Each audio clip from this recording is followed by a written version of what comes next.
Welcome back to Legacy, the Business Succession Podcast. As always, I'm your host, Jared. In the first episode, we talked about why every business owner needs a succession plan. In the second episode, we explored the difference between exit planning and succession planning and why understanding that distinction helps business owners think more clearly about long-term outcomes.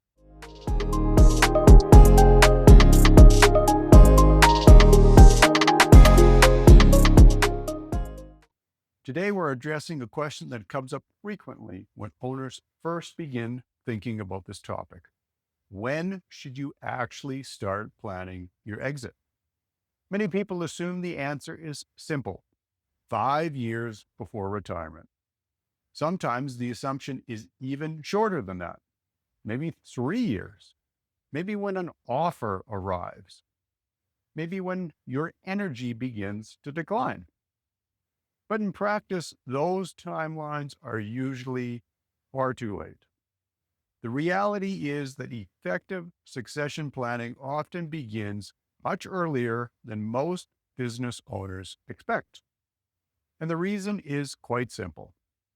The most meaningful improvements you can make to your business take time. Let's step back for a moment. Imagine a business owner who plans to exit in 10 years. 10 years sounds like a long time. It feels very distant. It feels like there is plenty of time to deal with it later. But when you start breaking down what actually needs to happen, the timeline begins to compress quite quickly.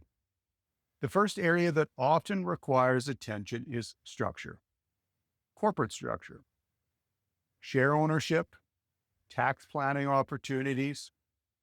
In Canada, many business owners hope to access the lifetime capital gains exemption when they eventually sell their shares. But qualifying for that exemption is not always automatic. Corporate balance sheets may need to be cleaned up. Passive assets may need to be moved. Share ownership structures may need to be adjusted. These steps are all possible, but they are rarely implemented overnight. In many cases, planning needs to occur several years in advance to ensure eligibility is preserved.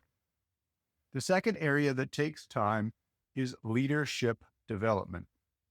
If the business is heavily dependent on the owner for major decisions, key client relationships, and strategic direction, transition becomes much more difficult.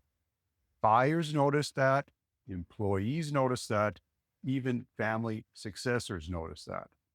Developing leadership depth takes time. It involves gradually delegating authority, allowing managers to make decisions, allowing others to take responsibility for client relationships, allowing the organization to operate successfully even when the founder is not present. That process is rarely comfortable at first. Many owners have spent decades being the central decision maker.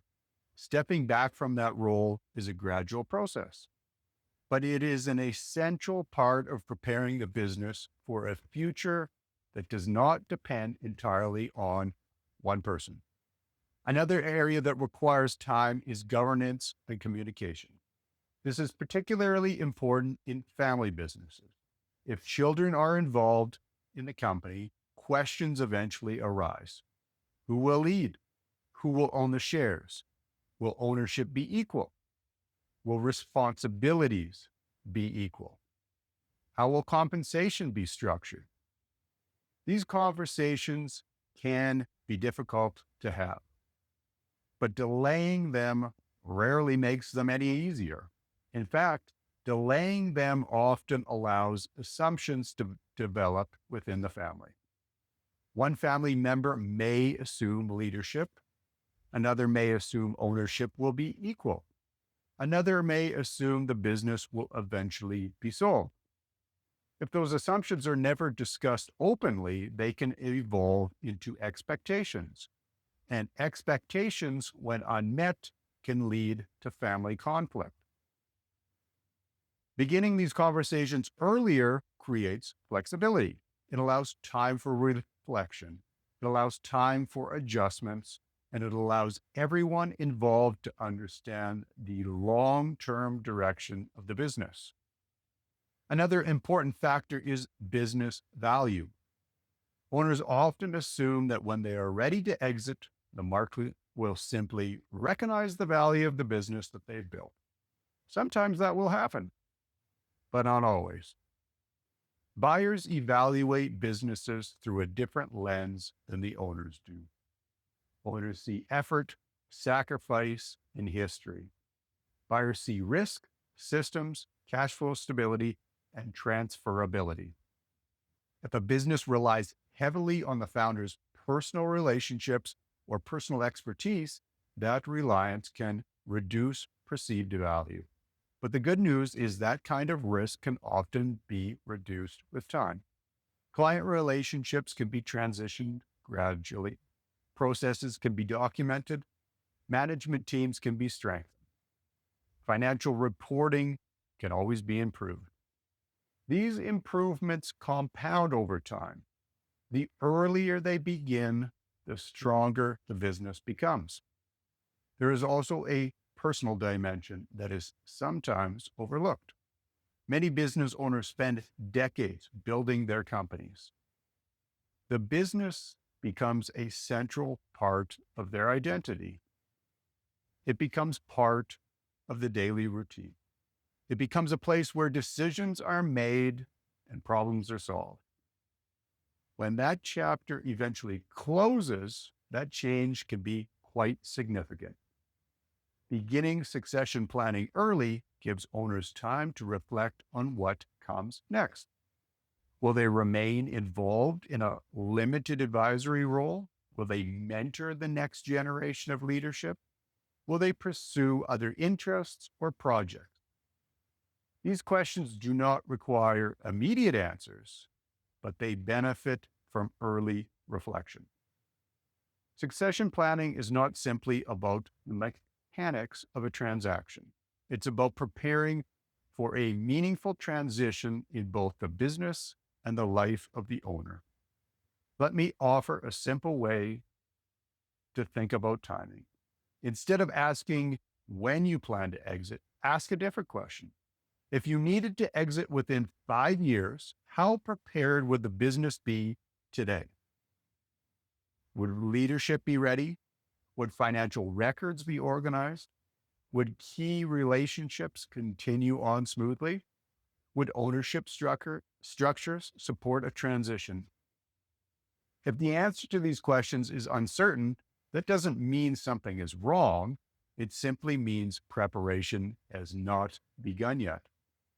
And preparation is exactly what succession planning is designed to address. The earlier preparation begins, the more options remain available. Early planning creates this flexibility. Late planning creates pressure. Let me summarize with 3 practical takeaways.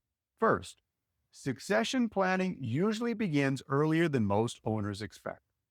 Second, the most valuable improvements to a business require time to implement.